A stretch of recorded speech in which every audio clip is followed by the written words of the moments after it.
Good morning friends, welcome to all of you on my YouTube channel English journey. Friends, आज हम लोग King Lear के जो important quotations हैं, lines हैं, उसको हम लोग डिस्कस करने जा रहे हैं। तो चलिए हम लोग शुरू करते हैं। पहला कोटेशन है आपका, time shall unfold what plotted cunning heights, who covers faults at last same them decides. इसमें ये जो लाइन है आपकी, ये लाइन आपकी किसकी है? कॉर्डेलिया की है।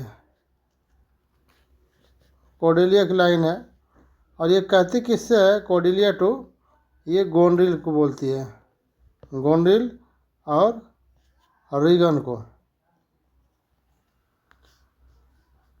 और ये आपका जो है एक्ट फर्स्ट और सीन फर्स्ट में है। इसमें कहती क्या है ये देखते हैं। इसमें कॉर्डेलिया ये कह रही है कि टाइम शैल अनफोल्ड, जो टाइम है, जो समय है, वो अनफोल्ड कर देता है, वो ओपन कर देता है, वो जाहिर कर देता है। क्या? वाट प्लॉटिंग कनिंग, जो चतुराई से जो चीज़ें हम जो छुपा लेते हैं, हाइड कर लेते हैं, छुपा लेते हैं।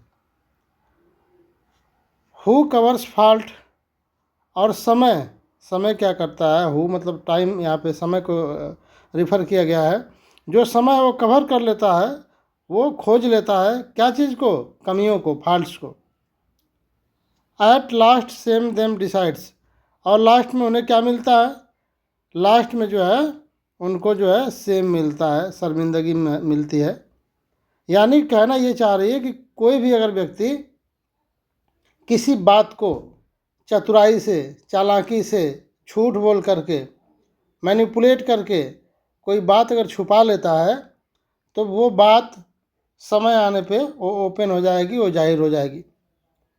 तो ये बात कह रही है रीगन से, कॉर्डेलिया और गोनरिल से, कि कॉर्डेलिया और रीगन जो है अपने बाप को झूठ बोल करके, जब बाप पूछता है कि तुम बेटी, तुम बताओ तुम मुझे कितना प्यार करती हो, तो गोनरिल भी और रीगन भी दोनों जो प्यार को हाइपरबोलिक स्टेटमेंट दे करके बताती हैं कि पिताजी हम आपको इतना प्यार करते हैं, उतना प्यार करते हैं, बहुत ज़्यादा प्यार करते हैं, जितना दुनिया में कोई नहीं करता है उतना हम आपको प्यार करते हैं।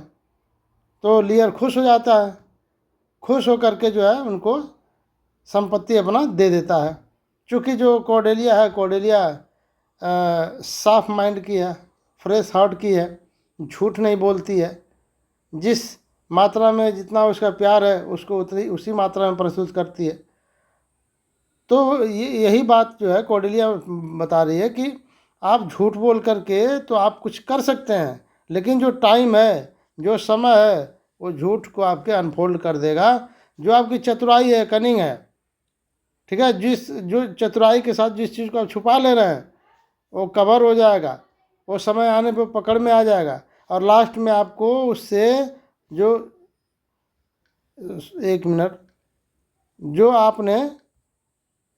आपने झूठ बोला, झूठ बोल करके जो आपने छुपाया है जो चीज़ें, वो आपको शर्मिंदगी का एक कारण बनेगा। आपको लास्ट में सेम का सामना करना पड़ेगा, नफ़रत का सामना करना पड़ेगा, ईर्ष्या का सामना करना पड़ेगा, गुस्से का सामना करना पड़ेगा, बेइज्जती का सामना करना पड़ेगा।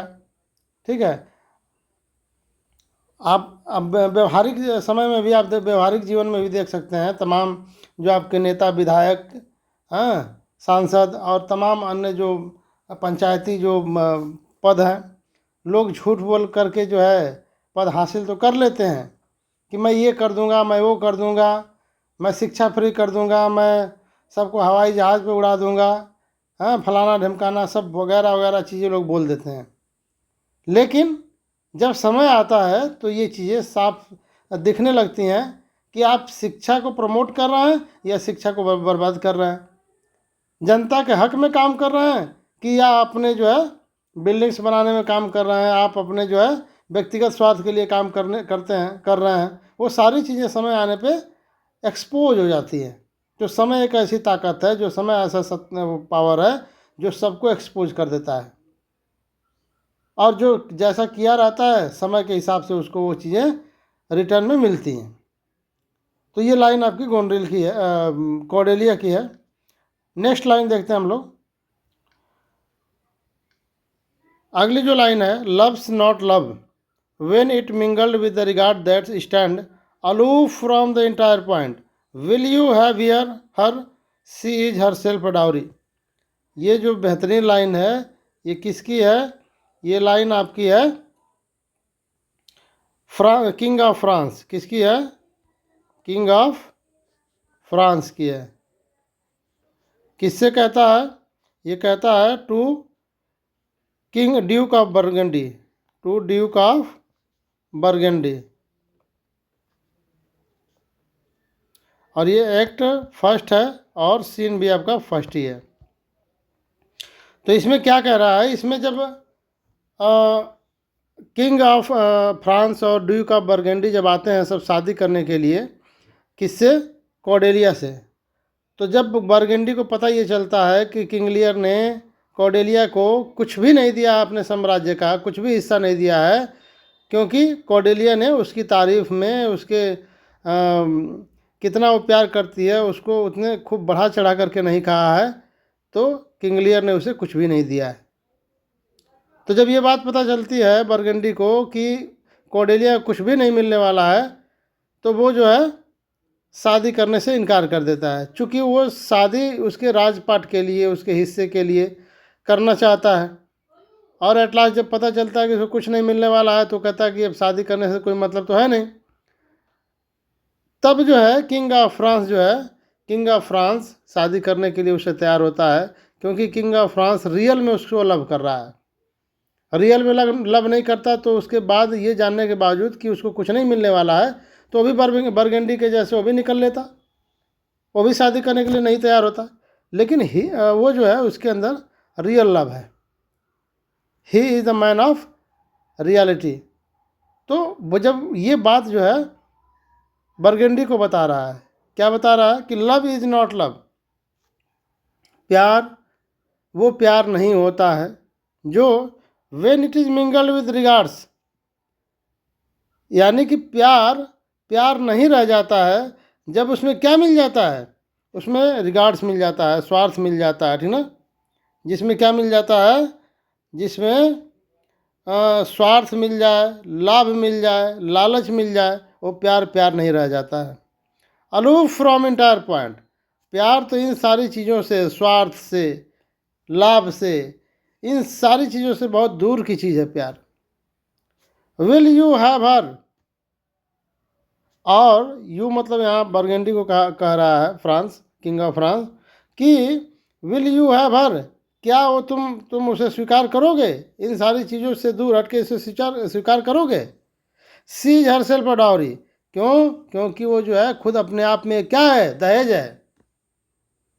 भले ही उसको उसके राजपाट का हिस्सा नहीं मिल रहा है, लेकिन वो उससे कीमती चीज़ उसके कॉर्डेलिया के पास है।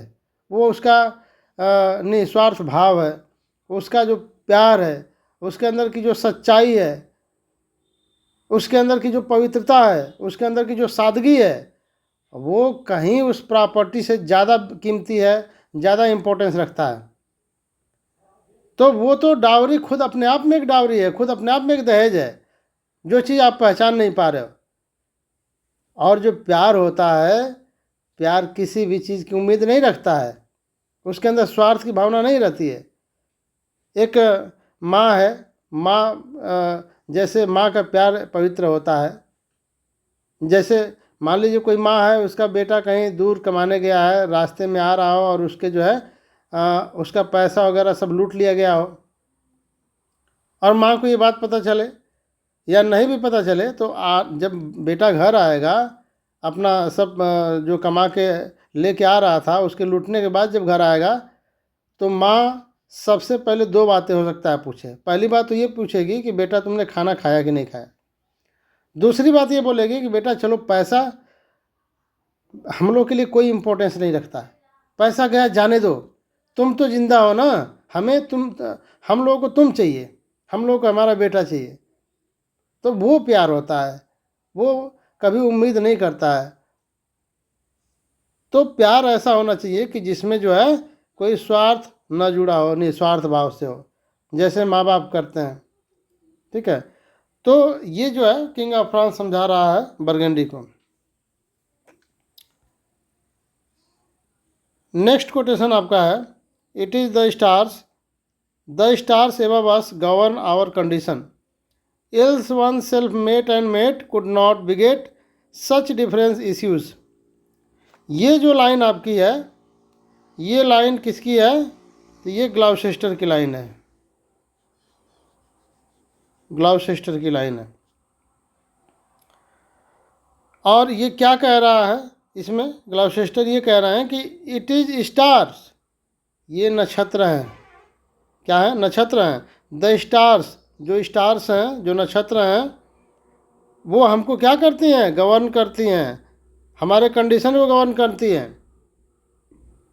अब इस बात से समझ सकते हैं कि जो चीज़ें हम लोग के देश में, हम लोग की कंट्री में है, कि हम लोग की कंट्री के लोग जो है नक्षत्र पे विश्वास करते हैं, भाग्य पे भरोसा करते हैं और अन्य तमाम चीज़ों पे विश्वास रखते हैं। तो उसी तरह से आपके इंग्लैंड के लोगों के अंदर भी ये चीज़ें थीं कि वो मानते थे कि बहुत सारी चीज़ें या जो भी चीज़ें हो रही हैं, इसमें व्यक्ति जिम्मेदार नहीं है, बल्कि उसके स्टार्स जिम्मेदार हैं, उसका भाग्य जिम्मेदार है और उसका भविष्य का निर्धारण वही स्टार्स करते हैं।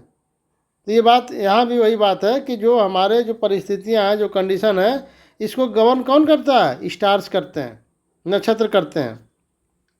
और यदि ऐसा नहीं होता, इस वन, अगर ये चीज़ें नहीं होता कि मतलब हमारे स्टार्स जो है हमारे कंडीशन को गवर्न नहीं करते, तो मेट एंड मेट, मतलब जो पति पत्नी होते हैं, ठीक है, जो एक पेयर होता है, जो जोड़े होते हैं, जो पति पत्नी होते हैं, बिगेट्स मतलब बच्चा पैदा करना। तो जो पति पत्नी एक बच्चे को पैदा करते हैं, इश्यूज पैदा करते हैं, देखिए इश्यूज है, सच डिफरेंस। अगर जो नक्षत्र हैं, जो स्टार्स हैं, हमारे कंडीशंस को गवर्न नहीं करते, हमारे भविष्य को गवर्न नहीं करते, तो एक ही माँ बाप से बच्चे जो पैदा होते हैं वो अलग अलग नेचर के नहीं होते। माँ बाप तो सेम है ना, बच्चे के माँ बाप सेम है, उनके अंदर सेम कैरेक्टर्स हैं, सेम जीन्स हैं।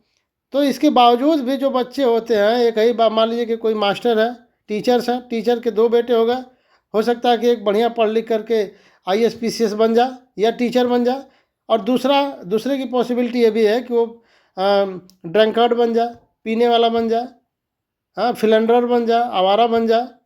तो ये पॉसिबिलिटी है। तो ये बात ये कह रहा है कि अगर एक ही माँ बाप से बच्चे जो पैदा होते हैं वो अलग अलग नेचर के हो सकते हैं, तो इसका मतलब ये साबित होता है कि जो हमारे भविष्य हैं, जो हमारे कंडीशन है, उसको गवर्न करने वाले कौन है? स्टार्स हैं। स्टार्स ही हमारे भविष्य को और कंडीशन को गवर्न करते हैं। नेक्स्ट जो आपका कोटेशन है, you do me wrong to take me out of the grave, thou art a soul in bliss, but I am bound upon a wheel of fire, that mine own tears do scald like molten lead। ये जो line है, ये line आपकी king Lear की है, king Lear की है। और ये बात तब कहता है जब किंग लियर को कॉर्डेलिया मर चुकी होती है और उसकी आत्मा, किंग लियर को लगता है कि उसकी आत्मा जो है, कि कॉर्डेलिया की आत्मा जो है स्वर्ग से उससे मिलने के लिए आई है, किंग लियर से। तब उसे बहुत कष्ट होता है, उसके हार्ट में बहुत दर्द होता है, बहुत पीड़ा होता है, बहुत उसको कष्ट महसूस होता है। और ये बात कहता है, क्या कहता है? You do me wrong to take me out of the grave, कि उसे कब्र से निकाल कर, गेव, आप कब्र से निकाल करके उसको, यानी कि जो व्यक्ति मर चुका है उसको कब्र से निकालना, ये क्या है? बहुत जो है अपशगुन है, पाप है, बहुत गलत बात है। तो ये कह रहा है कि जब कॉर्डेलिया हमारी बेटी मर चुकी है तो उसको ग्रेव से निकाल के लाना, कब्र से निकाल करके लाना, ये क्या है? रॉन्ग है, गलत है, बहुत गलत है, अन्याय है, अपराध है, पाप है। Thou art a soul of bliss, क्यों पाप है? क्योंकि उसका दाऊ मतलब जो कॉर्डेलिया है, कॉर्डेलिया का जो आत्मा है वो क्या है? ब्लिस, पवित्र है। कॉर्डेलिया की जो आत्मा है वो पवित्र है। कब्र से उसकी आत्मा बाहर निकलती है जो गलत आत्मा होती है, खराब आत्मा होती है, पापी आत्मा होती है, वो बाहर निकलती है। लेकिन जो पवित्र आत्मा होती है वो that takes rest in peace. तो ये उसे लगता है कि जब कौडिल्य बाहर आई है तो उसे लगता है कि कब्र से बाहर निकलना उसके लिए बहुत पाप, बहुत गलत बात है। क्यों? क्योंकि वो जो कौडिल्य थे वो तो कैसी थी? पवित्र थी, फ्रेश थी, साफ थी, पवित्र आत्मा थी। तो उसको बाहर आना ये बहुत गलत है। बट आई एम बाउंड, लेकिन मैं तो बाधित हूँ। किसके लिए? Upon a wheel of fire. जो नरक की यातना है, व्हील ऑफ फायर मतलब जो नरक की यातना का जो चक्र है, उसके लिए तो मैं दोषी हूँ। मैं बाधित हूँ कि मुझे जो है नरक में जाना है, मुझे जो है यातना के चक्र में पिसना है, या उसका मुझे सामना करना है। लेकिन हमारी बेटी जो कौडेलिया है वो इसके लिए नहीं है। उसका आत्मा तो बहुत पवित्र है, बहुत साफ दिल की है वो। उससे कब्र से बाहर निकलना ये बहुत गलत बात है, ये बहुत पाप है। दैट माइन ओन टीयर्स, और मेरा जो आंसू है वो कैसे? मोल्टेड लीड, जो आपका मोल्टेड लीड का मतलब ये है कि आपका जैसे शीशा पिघलता है, शीशा पिघल पिघल करके जैसे बूंद बूंद गिरता है, उसको जब टेम्परेचर पे, हाई टेम्परेचर पे जब उसको हम पिघलाते हैं तो जैसे बूंद बूंद करके वो टपकता है, वैसे ही मेरे आंसू टपक रहे हैं मेरे हृदय पे, और मेरे हृदय को एकदम पीड़ा दे रहे हैं, अत्यधिक मुझे कष्ट पहुंचा रहे हैं मेरे जो आंसू गिर रहे हैं। ये देख करके कि जो मेरी बेटी कौडिलिया है उसको ऐसा क्यों मिल रहा है कि उसको जो है कब्र से बाहर आना पड़ रहा है। ये काम तो ये पाप आत्मा का है, और मेरी बेटी तो बहुत फ्रेश है, बहुत शुद्ध आत्मा है। नेक्स्ट लाइन आपकी है, no no no come let's away to prison, we two alone will sing like birds the cage, when thou dost ask me blessing, I will kneel down and ask of thee forgiveness, so we will live। ये जो line है ये आपकी, ये भी line लियर की है, king Lear की लाइन है, और आपका एक्ट 5th है और सीन आपका 3rd है। अब इसमें जो है ये इसका रेफरेंस यह है, कॉन्टेक्स्ट ये है कि लियर और कॉर्डेलिया को बंदी बना लिया गया है। जब बंदी बना लिया गया है तो उसे ये लगता है कि बंदी बना लेने के बाद हमें ये क्या करेंगे? हैंग कर देंगे, फांसी पे चढ़ा देंगे, मार डालेंगे हमको भी और हमारी बेटी को भी। चूँकि कॉर्डेलिया को वो किंग लियर को मरने से डर नहीं है, लेकिन वो नहीं चाहता कि उसकी बेटी को मारा जाए। वो अपने बेटी को जिंदा रखना चाहता है। वो पश्चाताप की आग में जल करके किंग लियर एकदम शुद्ध हो चुका है, अपने बेटी के लिए वो एकदम पागल हो चुका है। उसको ये एहसास है कि हमने अपनी बेटी के साथ कितना बड़ा पाप किया है, कितना गलत काम किया है। तो वो जरा सा भी कष्ट अब जो है किंग लियर वो कॉर्डेलिया को नहीं चाहता कि हो। तब ये बात कहता है कि no no no no come let's away to prison, नहीं नहीं नहीं, हम लोग को मारना नहीं, हम लोग कहाँ ले चलो? प्रिजन में ले चलो, कब्र में ले चलो, सॉरी प्रिजन में ले चलो, कैद खाने में ले चलो, हम लोग को ले चल करके वहाँ कैद कर दो। We two alone live sing like birds, और हम दोनों यानी कॉर्डेलिया और लियर, हम दोनों उसी जो है प्रिजन में आराम से रहेंगे, कोई शिकवा शिकायत नहीं होगा। और जैसे कि जो पक्षियाँ होती हैं, जो बर्ड्स होती हैं, जो आप देखें जो तोते होते हैं, पैरोट होते हैं, उनको जो है, या पिजन होते हैं, उनको जो है एक प्रिजन में बंद करके रखा जाता है, और वो भी उसमें मस्त रहते हैं, उसमें वो गाने गाते हैं। ठीक है, हालांकि किसी भी पक्षी के जो हटली विल होता है, जो इच्छा होती है, वो खुले आसमान में उड़ना होता है। किसी भी पक्षी को सोने के पिंजड़े में बंद कर दीजिए, सोने के कटोरी में उसको दूध दे दीजिए, या जो उसको बहुत पसंद है वो सारी चीज़ें दे दीजिए, या सोने का पिंजरा बना दीजिए। लेकिन उससे अगर पूछेंगे कि उसकी हार्टली विल क्या है पक्षी से, हालांकि पक्षी बोलेगा नहीं, लेकिन just you can realise this कि वो उड़ना पसंद करेगा आकाश में। वो आकाश में स्वतंत्र रूप से उड़ना पसंद करेगा, बजाय कि सोने के पिंजरे में और सोने की कटोरी में दूध पीना। सबको आज़ादी पसंद है, चाहे वो जानवर हो चाहे वो इंसान हो। तो ये कह रहा है कि हमें भले ही तुम बंद कर दो प्रिजन में, ये ठीक है, चलेगा। हालांकि वो तो सबसे ख़राब बात है कि प्रिजन में रहना, लेकिन फिर भी हम लोग रहेंगे, क्योंकि वो कॉर्डेलिया को ज़िंदा देखना चाहता है। और कह रहा है कि हम मस्ती में अपना जो है पिंजड़े में बैठ करके हम बाप बेटी गाना गाएंगे, लेकिन मारना मत, हम लोग को प्रिजन में कैद कर दो। When thou dost ask me blessing, I will kneel down।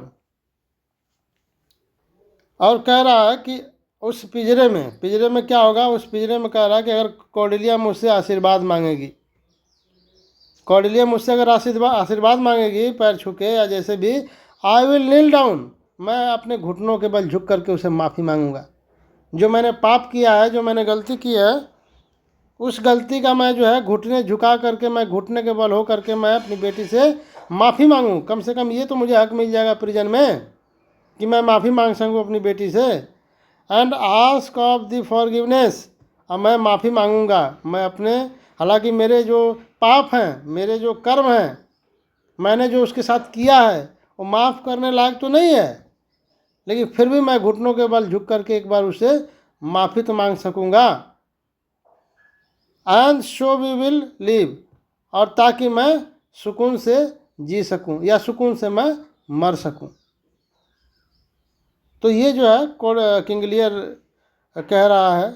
Next line हम लोग देखते हैं, nothing will come of nothing speak again. ये शुरू की लाइन है, एक्ट फर्स्ट एक्ट सीन की लाइन है कि जब वो पूछता अपने तीनों बेटियों से कि बताओ बेटी तुम हमसे कितना प्यार करती हो, तो रिगन और गोंड्रिल तो अपनी बातें बता देती हैं, ठीक है, पॉलिश करके बता देती हैं अपनी बातें। लेकिन जो कॉर्डेलिया है वो कहती है कि पिताजी मैं आपको इतना ही प्यार करती हूँ जितना कि एक बेटी को अपने बाप से करना चाहिए, ना उससे ज़्यादा और ना ही उससे कम।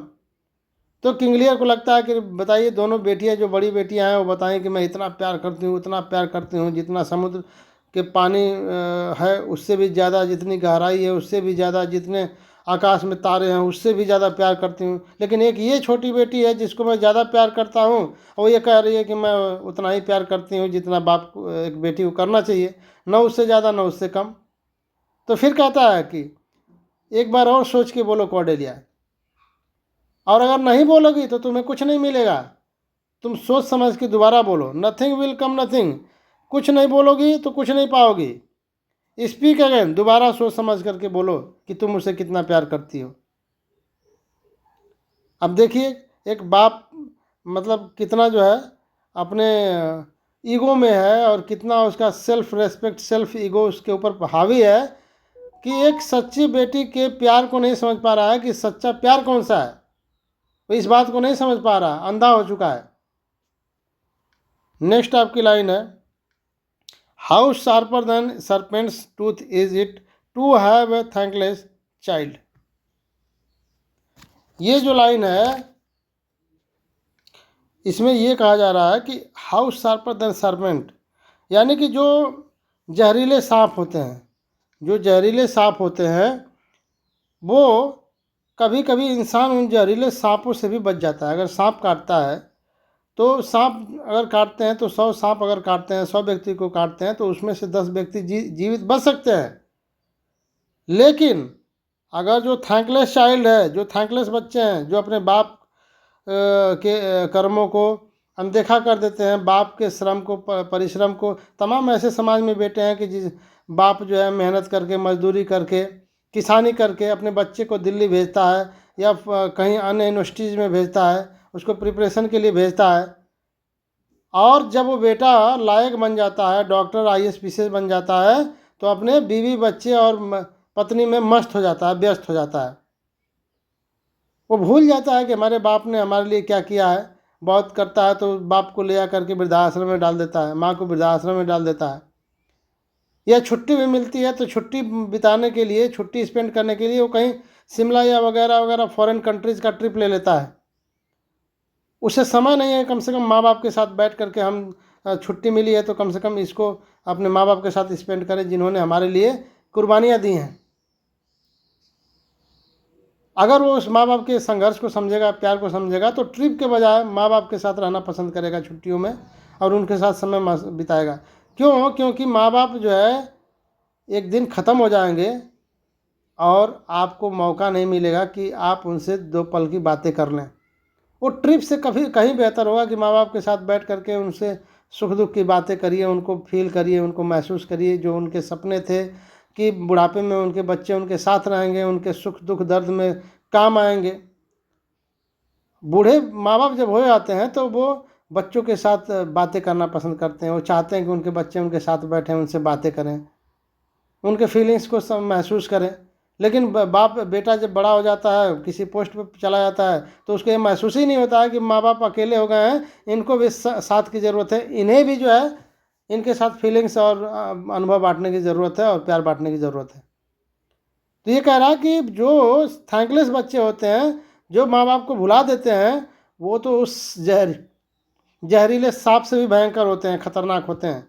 क्योंकि जहरीला सांप काट देगा तो शायद इंसान बच जाए, लेकिन थैंकलेस जो बच्चे होंगे उनके काटने से इंसान मर ही जाएगा, 100% मर जाएगा, वो बचेगा नहीं। काटने का मतलब भुलाने से। नेक्स्ट आपकी लाइन है, blow winds and crack your cheeks and rage blow. ये आपका एक्ट 3 और सीन 2 की लाइन है, ठीक है। तो इसमें क्या कहा जा रहा है, ये जब किंग लियर जब पागल की अवस्था में होता है, in the state of madness में होता है, तब ये कहता है किंग लियर, ब्लो विंड्स, यानी कि हवाएं बहो, ज़ोर ज़ोर से बहो, ज़ोर ज़ोर से फूको, और अपने गले फाड़ दो, क्रैक योर चीक्स, अपने गले फाड़ दो, गले फाड़ फाड़ करके फूको, गरजो, चिल्लाओ। और बिजली कड़कती रहती है, बारिश होता रहता है, उसमें जो है वो कहता है कि और जितने तुम्हारे अंदर ताकत है, प्रकृति के अंदर, बादल के अंदर, और जितने बिजली कड़कने की जो शक्ति है, वो उसको और चैलेंज करता है कि जितने तुम्हारे अंदर पावर है, जितनी क्षमता है, वो जोर लगा करके तुम मेरे ऊपर बरसो। वो पागल की अवस्था में आपका किंग लियर हो जाता है, तब ये बोलता है, why should a dog, a horse, a rat have life and thou no breath at all. ये लाइन भी किंग लियर की है, एक्ट 5 और सीन 3 की है। और जब कॉर्डेलिया मर जाती है तब ये बात कहता है कि वाई शुड ए डॉग, एक कुत्ते को जीने का अधिकार है, एक कुत्ते को जीने का अधिकार है, एक घोड़े को जीने का अधिकार है, एक चूहे को जीने का अधिकार है, उसके पास लाइफ है, लेकिन दाऊ मतलब तुम्हारे पास नो ब्रीथ एट ऑल, तुम्हारी सांसें नहीं है, तुम जीवित नहीं हो, तुम मर गई हो। इन सबको जीने का अधिकार है, कुत्ते बिल्ली जानवर को, लेकिन मेरी बेटी को जीने का अधिकार क्यों नहीं है? क्यों मेरी बेटी मर गई? मुझे तो उससे पश्चाताप करना था, मुझे उससे माफ़ी मांगनी थी, मुझे उससे जो है अपने पापों का प्रायश्चित करना था, लेकिन उसकी सांसें नहीं है, वो मर चुकी है। तो ये लाइन जो है, ये भी आपका किंग लियर की लाइन है। और अब ये लाइन जो है ख़त्म हुई, और भी इम्पोर्टेंट लाइन्स होंगी तो हम लोग डिस्कस करेंगे। मुझे लगता है कि ये आपको लाइन समझ में आई होंगी। नहीं समझ में आई होंगी तो आप कमेंट बॉक्स में कमेंट करिएगा, हम जो है इसको फिर से कवर करने की कोशिश करेंगे और इसको डिटेल में एक्सप्लेन करने की कोशिश करेंगे। Thanks to all of you for watching my videos.